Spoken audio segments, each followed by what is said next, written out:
guys, I miss y'all. How y'all doing? Everything is good with me. I hope everything is good with you. Yeah, y'all was going for a minute. I miss y'all for real, for real. I hope y'all day is going good. Y'all got this story, y'all. Like this story just got me tight. Like for real, this story got me tight. Like I'm gonna just let y'all know straight off the bat. Okay, this story is very gruesome, and I want people that cannot handle children being harmed to please leave.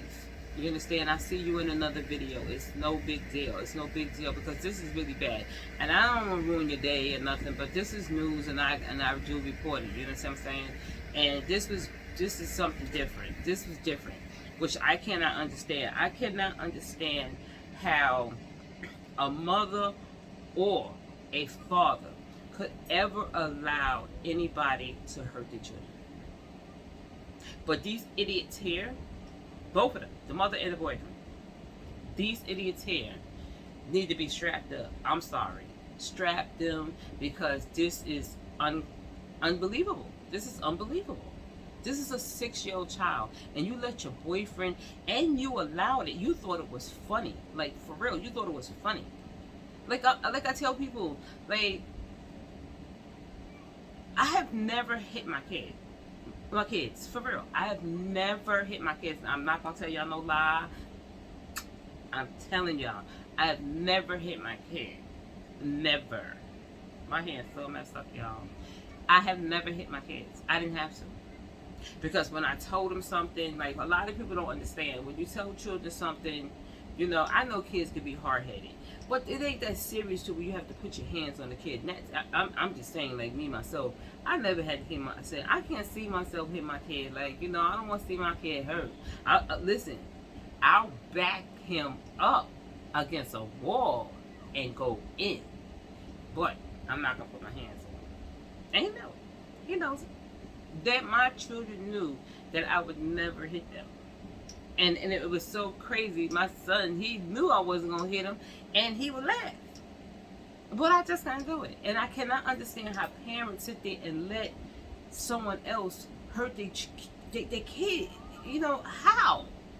How? Like I said, y'all, if you can't handle this here, y'all leave. Let me get into the story right here. I know I'm talking too much. I'm sorry, y'all. Okay. Y'all laugh? Because this is really bad. Some things I can't say, y'all, so don't get mad at me, okay? I can't say some things, okay? So please listen to me like that because I can't say it because it's that bad.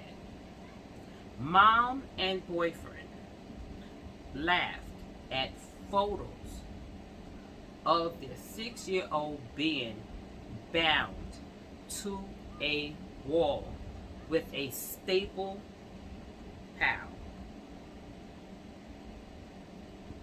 before fatally beating him. Y'all heard me. Y'all heard me.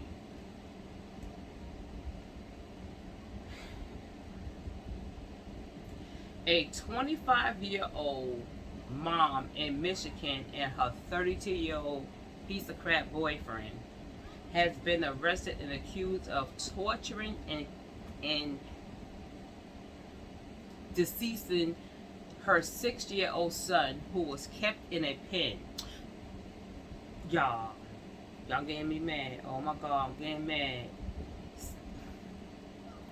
Stapled to a wall.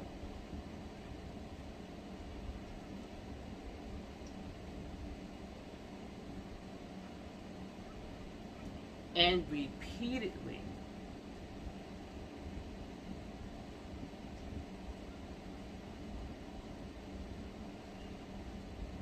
piled with a BB pal, among other things.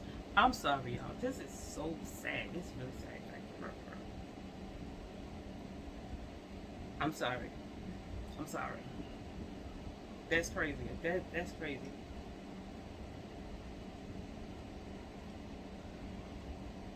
I'm gonna show you though. This is bad, y'all. I'm sorry. I get emotional because it's a child. That's the mother. That's the baby, the 6-year-old boy, and that's a no good boyfriend, and a no good mama.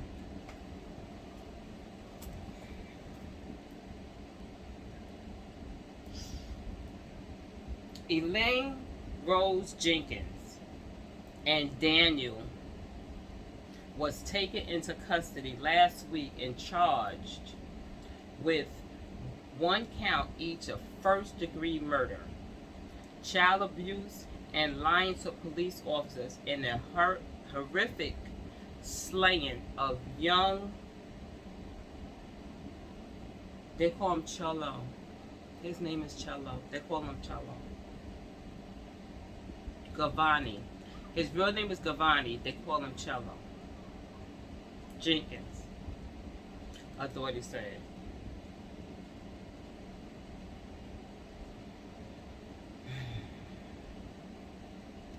Daniel John, that's the boyfriend, is facing additional charge of being a felon unlawfully in possession of a firearm and an ammunition.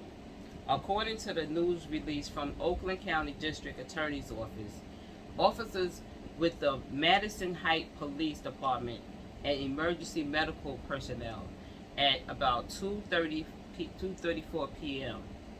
on July 30th responded to the family home in the Ankles mobile home community of DeQuandre Road after Jenkins called 911 and reported that her 6-year-old son was not breathing. Really? The community is about 13 miles north of Detroit. Once there, the first responders said they located young Cholo. He's so cute.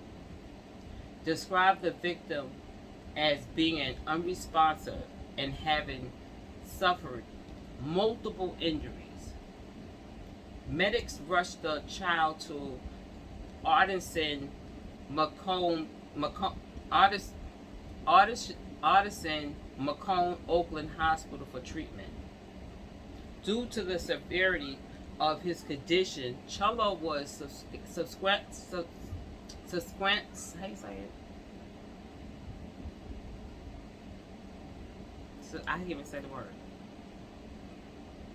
Subsequently transported to Children's Hospital of Michigan Special Center, where he passed away on July 31st. I can't say the word substantially. I can't say the word. So crazy. Okay. He passed away on July 31st.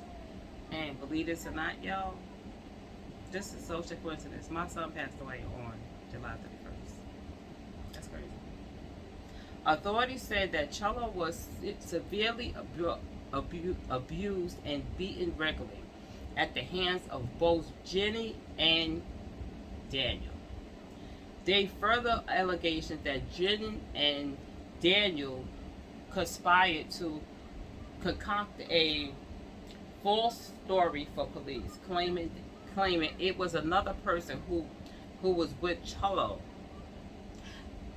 They think the cops are stupid. They really think that the cops is going for this. Cholo, when he suffered his fatal injuries, when in fact the victim was left in the care of defendant Daniel, the boyfriend. Oakland County Prosecutor Karen McDonald said that the circumstances surrounding Cholo's death was some of the worst to ever come through her office. That's how bad it was. Come on, who does that? Like, I've never heard of that. I've never heard of anybody using a staple pal to do a child. To put, what's wrong with y'all? After spending hundreds of hours carefully sifting through the evidence in the case, what was found can only be described as horrific. She said in a statement, Cholo was confined, beaten, and bound to the wall using a staple pal. He was badly injured, but he was not taken for medical treatment because his mother knew that the medical examiner would reveal the abuse. In a news conference, according in the charges, McDonald said that the couple would restrain Cello, forcing him to sleep on a wooden slat in the pen that was 3 feet long and 11 inches wide. What the? Bro, this is about 11 inches wide. And they need to strap him up, y'all. Strap him. He was also allegedly beaten regularly and had abrasions, lacerations, and bruising from the top of his head to his shins, including on his fingers. You know, that's so bad. You know, these people is pieces for real, for real. Police photos taken during the autopsy in Wayne County revealed Cello had bruising and lacerations on his entire body, McDonald said.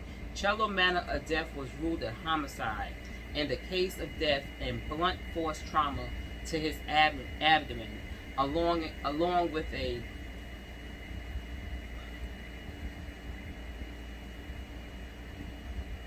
perforated bowel. Like, after a lengthy period of confinement and abuse, she continued. McDonald said investigators also uncovered a trove of incrimination material on the couple's electronic device. They actually recorded it, y'all. They sick. They are sick. Including videos of the victim being palled with a BB gun. And stuck to the wall. What the hell is what they was on, like, for real? They was on some real stuff like that. They was on some real stuff. I don't even know what you call that. I don't know what you call that. I don't know what you call that. What was they on? Both Jen and Daniel laughed about the photo, and Daniel used of the staple pal to solve the problem. The couple is being held without bond. They are scheduled to appear in court again on August 21st. Did y'all ever hear of anybody ever doing that to a child? Alone, a person, period. Stapling them to a wall? For real? They are some sick behind people. They are sick. This little boy is so freaking cute, y'all. Like, for real. He is so freaking cute. How could they do this? There's more pictures I'm gonna show y'all, but look at that little baby. Look at his face. I don't know if he knows his father. He knew his father, but if he did, I know his father he wants them. He wants them for real. Like, for real. He wants them. He wants them for real. I want some more pictures of them. I want to see them.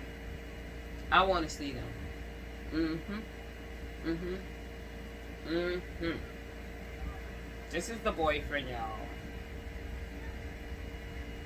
Yeah, we're gonna see you. We're gonna see you, boy. This is the boyfriend. This is the piece of crack. This is him right here. This is the piece of crack. That's the piece of crack. Let me show you the other piece of crack.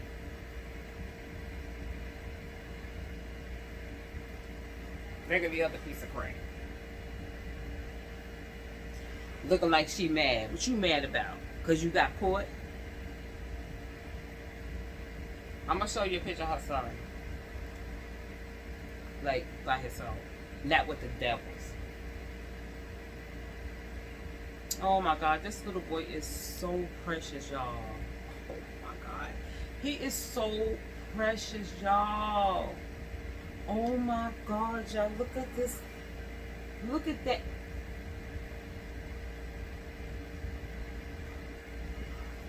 Oh my God, he's like the cutest ever. Now I see. Now I see what's going on. You was jealous because he's a handsome young man. He probably looked like his daddy. And you took this out on him. Come on, y'all. Y'all know this little boy is cute as hell. He is cute, y'all. He's cute as hell. Like, oh my God. Y'all. They have a news conference. I'll let y'all. I'll play a little bit for y'all because, you know, they can tell you more what's up with these fools here because I've never heard anything like this. Like, for real. Okay, y'all. I'm gonna let y'all see some of the news conference because this is so sad, y'all.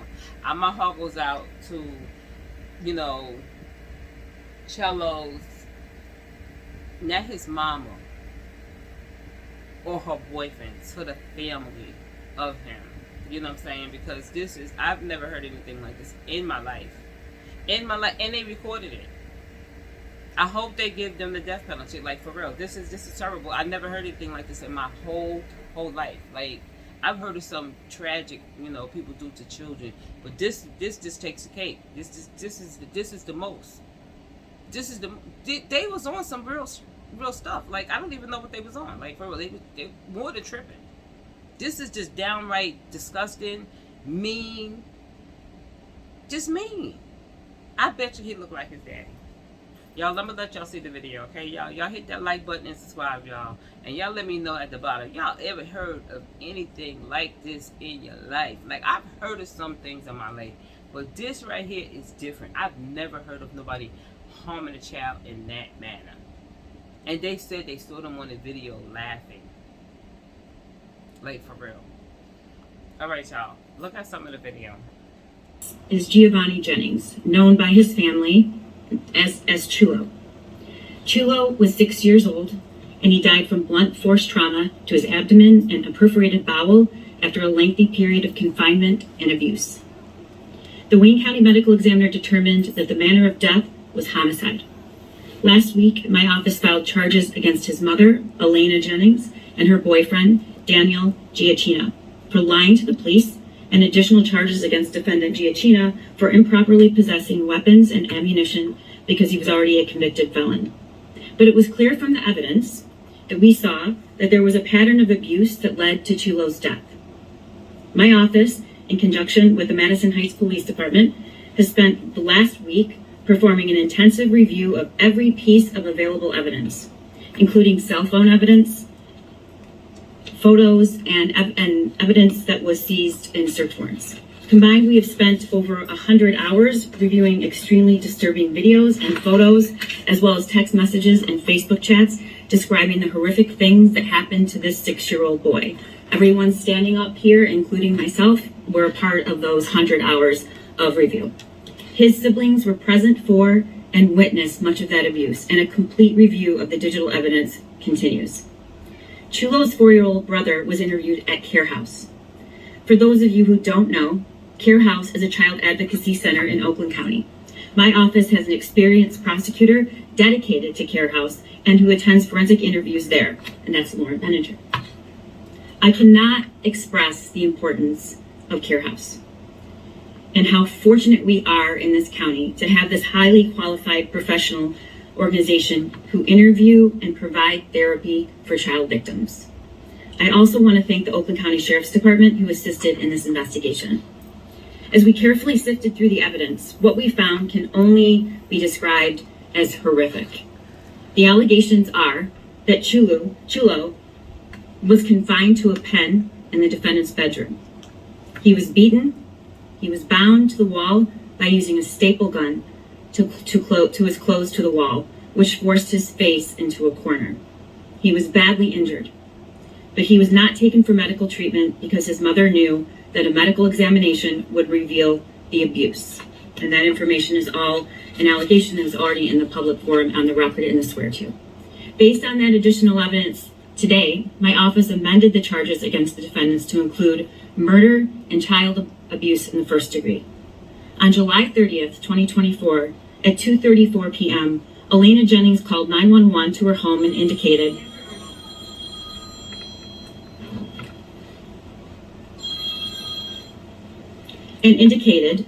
that her 6-year-old son was passed out and unconscious. Chulo was rushed by ambulance to Ascension Macomb Oakland Hospital, transferred to the Detroit Medical Center, and ultimately succumbed to his injuries around midnight on July 31st. The allegations are that Jennings falsely told police that she left Chulo with his biological father when she went to work that morning, and that Chulo was uninjured prior to being with his father. Police located and arrested Chulo's father, and based on information provided by his father, subsequent investigation quickly revealed that the child's father was not anywhere near Chulo's location that day, and that defendant Jennings had provided false information to police.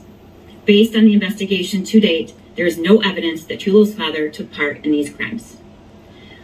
Elena Jennings, along with Chulo and her 2 other minor children, were living at the home along with Jennings' boyfriend, defendant Daniel Giacchino, and Giacchino's grandmother. Further investigation revealed that Giacchino and Jennings conspired to falsely tell police that it was Chulo's biological father who was last with Chulo. In fact, when Jennings left the home on the morning of July 30th, Chulo was left in the care of Giacchino. Giacchino typically watched Chulo when Jennings was at work, along with Chulo's 2 younger siblings and another unrelated 5-year-old. Taken during an autopsy in Wayne County revealed that Chulo had bruising and laceration on his entire body, including to his scalp, temples, lips, inner mouth, cheeks, forehead, chin, shoulder, forearms, fingers, thumbs, back, buttocks, inner thighs, knees, and shins. Notably, Chulo had pervasive bruising to his abdomen, which was also bloated and distended. He had an apparent BB wound to his shin. First responders and emergency room personnel noted extensive external injuries as well. Cell phone evidence has revealed that Chulo Jennings was being severely abused by the defendants. Chulo was beaten by Giacchino on multiple occasions. While that abuse sometimes happened while Jennings was at work, Jennings was aware of it and approved of the physical assaults, and at times even encouraged Giacchino to abuse Chulo. The abuse involved physical violence and assault, including shooting at Chulo with a BB gun. For punishment, Chulo was confined to a pen in a corner of Giacchino's and Jennings' bedroom, where he was left to try and sleep on a wooden slat measuring 11 inches by 36 inches. A black curtain was put in place so Chulo couldn't see out, and barricades were used to keep him in place. Giacchino purchased a home security system and mounted a camera on the wall to monitor what he and Jennings called, quote, the corner, the pen in the bedroom cordoned by the black curtain where they kept Chulo. Both Giacchino and Jennings would watch video clips of Chulo, quote, misbehaving, which would include Chulo trying to urinate, drink, or leave the corner. On one instance, on July 26, Giacchino bound Chulo to the wall to keep Chulo confined in the corner and to position his head to face the wall. He did so by stapling the clothing Chulo was wearing to the wall with a staple gun. He texted Jennings that he had solved the problem of keeping Chulo's face toward the wall, sending her a photo of Chulo stapled into the corner of the pen. That photo shows the shoulders of Chulo's shirt stapled to the edges of the corner in such a manner that Chulo's body, along with his head and face, were wedged into the corner of the wall. Both Jennings and Giacchino laughed about the photo and Giacchino's use of the staple gun to solve, quote, the problem. According to the text, Chulo was being punished in this manner for looking out the window in the pen area. A search conducted in the home in the pen area, where Chulo was kept, revealed marks in the walls consistent with a staple gun, and holes in the wall with BBs still in them. During the search, police seized both a staple gun, a BB gun, and CO2 cartridges before the BB gun. They also seized a 9mm semi-automatic ghost gun and over 100 rounds of live 9mm ammunition. So as you know, the Madison Heights Police Department and the Madison Heights Fire Department responded to the residence of the 6-year-old victim, Chulo Giovanni Jennings, on July 30th, 2024. This was the first time we encountered Giovanni and learned about his failing condition. The first responders took life-saving measures, but unfortunately Giovanni eventually succumbed to his injuries. Officers moved quickly to obtain probable cause, and they made 3 arrests on the date of the incident. One individual, as Karen had stated previously, was released when it was determined he had an alibi, and he was turned over to another agency on separate violations. The other 2 individuals, as you now know, are Elena Jennings and Daniel Giacchino, and they were charged with lying to the police. And Daniel Giacchino had a pre-existing warrant for weapons-related offenses out of Madison Heights. Since their arraignment on those charges, the Madison Heights investigative team, in coordination with the Oakland County Prosecutor's Office and their investigators, have been working around the clock to uncover fresh evidence that has led to new charges introduced today by Karen McDonald. I would like to give a special thank you to all of them for their hard work. With that said, I want to remain focused on Giovanni and the tragic situation he had to endure. We will continue to work with the prosecutor's office to build this case and provide that justice for Giovanni. Thank you.